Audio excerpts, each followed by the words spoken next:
പൂന വരെ പോയിട്ട് ഒരു കല്യാണമൊക്കെ കൂടിയിട്ട് തിരിച്ചു വരാമെന്ന് പറഞ്ഞു തുടങ്ങിയ യാത്രയാണ്. അവസാനം ഹിമാചൽ പ്രദേശിലെ സ്പിതി വാലി വരെ കൊണ്ടെത്തിച്ച ഒരു യാത്രയുടെ കുറച്ചധിക വിശേഷങ്ങളൊക്കെയാണ് ഈ ഒരു യാത്രാ സീരീസ്. റോഡുകളെക്കുറിച്ച് മാത്രമല്ല, ജീവിതത്തിൽ തോൽവികളിലൂടെ പോകുന്നവർക്കായി, യാത്ര എന്ന സ്വപ്നങ്ങളെ മാറ്റിവെച്ചവർക്കായി, എനിക്കാകുമോ എന്ന് ചോദിച്ചവർക്കൊക്കെ ആയിട്ടാണ് ഈ ഒരു വീഡിയോ. പൂന വരെ പോയി മടങ്ങാനിറങ്ങിയ ഞങ്ങൾക്ക് ഹിമാലയം വരെ പോകാനായെങ്കിൽ നിങ്ങൾക്കും അത് സാധിക്കും.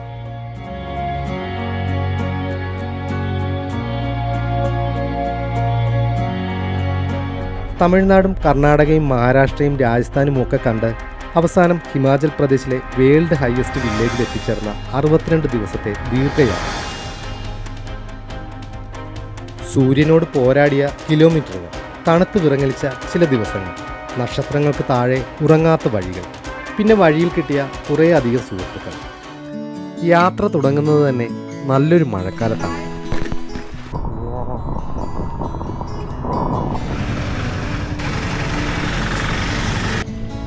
എപ്പോൾ പുറപ്പെട്ടു? 6 മണിക്ക് പുറപ്പെടുമെന്ന് പറഞ്ഞാ. യാത്ര വൈകിയതിൻ്റെ പേര് തമാശയ്ക്കായിട്ടാണേലും പരസ്പരം പഴിയൊക്കെ ചാരി ആ വലിയ യാത്ര ഞങ്ങൾ ആരംഭിച്ചു.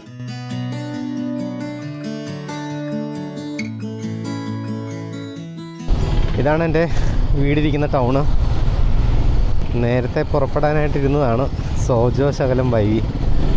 ഇവിടുന്ന് ഒരു 14 കിലോമീറ്റർ മുമ്പോട്ട് പോയി കഴിഞ്ഞ് കഴിഞ്ഞാൽ തമിഴ്നാട് ബോർഡറാണ് കേട്ടോ.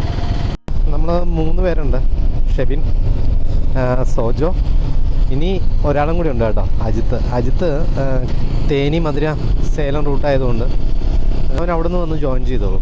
എന്താ അവന് കുറച്ചുകൂടി എളുപ്പം. നമ്മളിപ്പോൾ തമിഴ്നാട്ടിലേക്ക് കയറുക കേട്ടോ. കേരളത്തിൽ നിന്ന് ദിണ്ടുക്കൽ 138 കിലോമീറ്റർ, ചെന്നൈ 553 കിലോമീറ്റർ. തമിഴ്നാട്ടിലേക്ക് ഇറങ്ങുന്ന ഭാഗമാണ്. ഇവിടുന്ന് ചുരം ഇറങ്ങി വേണം താഴോട്ട് പോകാനായിട്ട്. നല്ല കോടാണ്. ടൈഗർ റിസർവിൻ്റെ ഭാഗമാണ് അപ്പുറവും ഇപ്പുറവും കാണുന്നത്. ഇതിനകത്തൂടെയാണ് ഈ റോഡുള്ളത്. പിന്നെ ഇതിൻ്റെ അപ്പുറത്ത് മൃഗങ്ങളൊക്കെ ഇങ്ങോട്ട് വരാതിരിക്കാൻ വേണ്ടി ട്രെഞ്ചും കാര്യങ്ങളൊക്കെ ഉണ്ട്. എന്നാലും ചില സമയത്തൊക്കെ ഇതിലെ കൂടി വരുമ്പോഴത്തേക്ക് മ്ലാവ്, കേഴ, പന്നി അങ്ങനെയുള്ള സാധനങ്ങളൊക്കെ ചില സമയത്ത് കണ്ട് കിട്ടാറുണ്ട്. ഈ വണ്ടിയുടെയൊക്കെ സൗണ്ടുള്ള കാരണമാണ് ഇത് അധികം ഇങ്ങോട്ടേക്ക് വരാത്തത്. ഞാൻ എൻ്റെ മിക്ക വീഡിയോയിലൊക്കെ ഈ ഒരു ഭാഗം കാണിക്കാറുണ്ട്. അധികം ഇത് കാണിച്ച് ഞാൻ ബോറടിപ്പിക്കുന്നില്ല. എന്തായാലും നല്ല രസമുള്ളൊരു യാത്രയായിരിക്കും ഈ ഒരു ഭാഗത്തുകൂടി.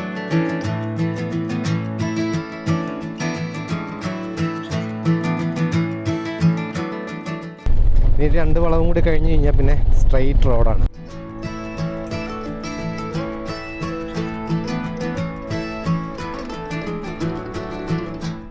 ദിണ്ടുക്കൽ റൂട്ടിൽ എവിടെയോ ആണ് അജിത്ത് വെയിറ്റ് ചെയ്യുന്നത്.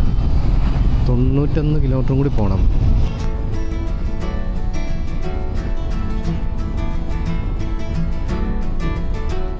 പോകുന്ന വഴിക്കെല്ലാം ഇടയ്ക്കിടയ്ക്ക് നല്ല മഴ കിട്ടുന്നുണ്ട്. ഇനി അങ്ങോട്ട് ഈ ഒരു കാലാവസ്ഥ തന്നെ ആയിരിക്കാനാണ് സാധ്യത. ഇങ്ങനെയാണെങ്കിൽ ഉദ്ദേശിക്കുന്ന സമയത്ത് എത്തിച്ചേരാൻ കുറച്ച് പ്രയാസപ്പെടും. ഗൂഗിൾ നോക്കിയപ്പോൾ കണ്ടിന്യൂസ് ആയിട്ട് 7 ദിവസം മഴയാണെന്നാണ് പറയുന്നത്. അങ്ങനെ തമിഴ്നാട്ടിലെ ആദ്യത്തെ ടോള് വന്നു. ബൈക്കുമായിട്ട് പോകുമ്പോഴത്തേക്കുള്ള ഒരു ലാഭം എന്ന് പറയുന്നത് ഈ ടോള് കൊടുക്കണ്ട. അങ്ങനെ സന്ധ്യയായപ്പോൾ അജിത്തിനെയൊക്കെ കണ്ടുമുട്ടി ഒരു 12 മണിയായപ്പോഴാണ് ഞങ്ങൾ നാമക്കലിലെത്തിയത്. അങ്ങനെ ഹോട്ടലിൽ ഒരു റൂമൊക്കെ എടുത്ത് ഞങ്ങളവിടെ തങ്ങി. ഇതായിരുന്നു ഇന്നലെ ഞങ്ങൾ തങ്ങിയിരുന്ന ഹോട്ടൽ. ഇതിൻ്റെ തൊട്ടടുത്ത് തന്നെ ആ കാണുന്ന മലയുടെ മുകളിൽ ഒരു ഫോർട്ട് കാണാൻ പറ്റും. ഇത് നാമക്കൽ സിറ്റിയുടെ ഒത്ത നടുക്കാണ്. 18-ാം നൂറ്റാണ്ടിൽ ടിപ്പു സുൽത്താൻ്റെ ഒരു പ്രധാന സൈനിക കേന്ദ്രമായിരുന്നു. ഇവിടുന്ന് നോക്കിയാൽ നാമക്കൽ സിറ്റി മുഴുവനും കാണാൻ പറ്റും. മേളിലാണെങ്കിൽ വലിയൊരു ജലസംഭരണിയൊക്കെ ഉണ്ട്. പിന്നെ സൈനികർക്കൊക്കെ താമസിക്കാനായിട്ടുള്ള മുറികൾ, രഹസ്യ അറകൾ, അങ്ങനെ പലതും ഉണ്ടെന്നാണ് പറയുന്നത്. നമുക്ക് ഇന്ന് തന്നെ ഏർക്കാട് എത്താനുള്ളത് കൊണ്ട് അങ്ങോട്ടേക്ക് പോയില്ല. ഇവിടുന്ന് ഒരു 80 കിലോമീറ്റർ ഉണ്ട് ഏർക്കാടിലേക്ക്. ഞങ്ങൾ വണ്ടിയൊക്കെ എടുത്ത് നേരെ ഏർക്കാട്ടിലേക്ക് യാത്ര ആരംഭിച്ചു. ഇവിടെ നല്ല പൊരിഞ്ഞ ചൂടാണ്. ജാക്കറ്റെല്ലാം കൂടി വലിച്ചു കയറിയിട്ട് ഒരു രക്ഷയില്ലാതെ നിൽക്കുന്നത്. അജിത്ത് മോനെ നോക്കാല്ലേ, എന്താ തപ്പുന്നേ? ചാർജ് തീർന്നോ? ഓക്കെ, അത് അഴിച്ച് ഇങ്ങതാ, ഞാൻ ചാർജ് ചെയ്ത് തരാം. സോജോ ഓക്കെ അല്ലേ? കിളമ്പിരലാമാ? ഷെബിൻ ഗൂഗിൾ മാപ്പ് ഇട്ട് പോകുന്നുണ്ട്. അപ്പോൾ അതിൻ്റെ പുറകെ പിടിക്കാം. എനിക്കൊന്ന് ഞങ്ങൾ മാത്രമേ ഹെൽമെറ്റ് വെച്ചിട്ടുള്ളൂ തോന്നുന്നു. പക്ഷെ ഒറ്റെണ്ണത്തിൻ്റെ തലയിൽ ഹെൽമെറ്റ് ഇല്ല. ഇവിടുന്നാണ് കോഴിമുട്ട അങ്ങോട്ടേക്ക് വരുന്നതെന്ന് പറഞ്ഞു കേട്ടിട്ടുണ്ട്. ശരിയാണോ? ആ, അങ്ങനെയൊക്കെ പറഞ്ഞു കേട്ടിട്ടുണ്ട്. കൂടുതലും ഈ മുട്ട ഉൽപ്പാദനമൊക്കെ ആയിട്ട് ഈ ഒരു സിറ്റി ശാലം ഫേമസ് ആണ്.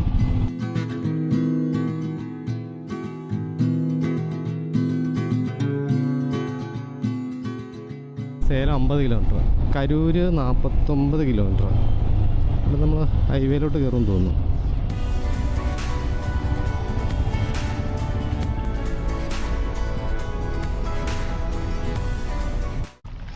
നമ്മൾ സേലം എത്തി. നല്ല കിടിലം മഴ. ഞങ്ങൾ പമ്പിൽ കയറി പെട്രോൾ അടിക്കാൻ വേണ്ടിയിട്ട് വണ്ടി നിർത്തിയതാണ്. നല്ല മഴയായി.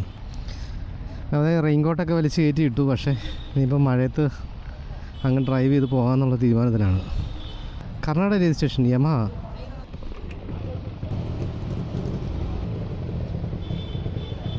തൃപ്തിയായോ? 350 എടാ, 100 അല്ല 350 ലേറ്റസ്റ്റ് എടുത്തീங்களா? அப்படியா? என்ன ரேட்டுக்கு எடுத்தீங்க? 640. 6,50,000 ഇറങ്ങുമല്ലേ?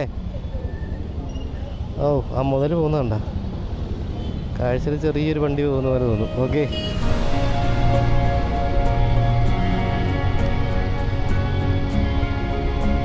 ഏർക്കാട് ഇവിടെ നിന്ന് 23 കിലോമീറ്റർ. യാത്രയുടെ രണ്ടാമത്തെ ദിവസം കേട്ടോ. നാമക്കല്ലിൽ നിന്ന് നമ്മൾ നേരെ ഏർക്കാട്. മഞ്ഞും തണുപ്പും മലനിരകളും ഒക്കെയാണ് ഇവിടുത്തെ ഒരു ഭംഗി. സമുദ്രനിരപ്പിൽ നിന്ന് ഏകദേശം ഒരു 1500 മീറ്റർ ഉയരത്തിലുള്ള ഒരു മനോഹരമായിട്ടുള്ള സ്ഥലം. കാഴ്ചയിൽ കേരളത്തിലെ ഹൈ റേഞ്ചും ഒക്കെ ആയിട്ട് നല്ല സാമ്യമുള്ള സ്ഥലമാണ്. ഇവിടുത്തെ പ്രധാനമായിട്ടുള്ള കൃഷി എന്ന് പറയുന്നത് കാപ്പിയും കുരുമുളകും ഓറഞ്ചും ഒക്കെയാണ്. മറ്റു ടൂറിസ്റ്റ് ഡെസ്റ്റിനേഷനെ അപേക്ഷിച്ച് നോക്കുമ്പോൾ നല്ല തിരക്ക് കുറവുണ്ട്. കുറച്ചുകൂടി കയറി വന്നപ്പോഴത്തേക്ക് മഴയും പോയി. കൊള്ളാമല്ലേ? ഹെയർ പിൻ ബിൻഡ് ഇനി 17 എണ്ണം. ഇനി ഏകദേശം ഒരു 7 കിലോമീറ്റർ മാത്രമേ ഉള്ളൂ കേട്ടോ നമ്മുടെ ഏർക്കാട് എത്താൻ വേണ്ടിയിട്ട്. മുകളിലോട്ട് കയറി വരുന്തോറും തണുപ്പ് ചെറുതായിട്ട് കൂടുന്നുണ്ട്. ഈ ഏർക്കാട് ഭാഗത്തേക്ക് ഞാൻ ആദ്യമായിട്ട് വരുന്ന കേട്ടോ.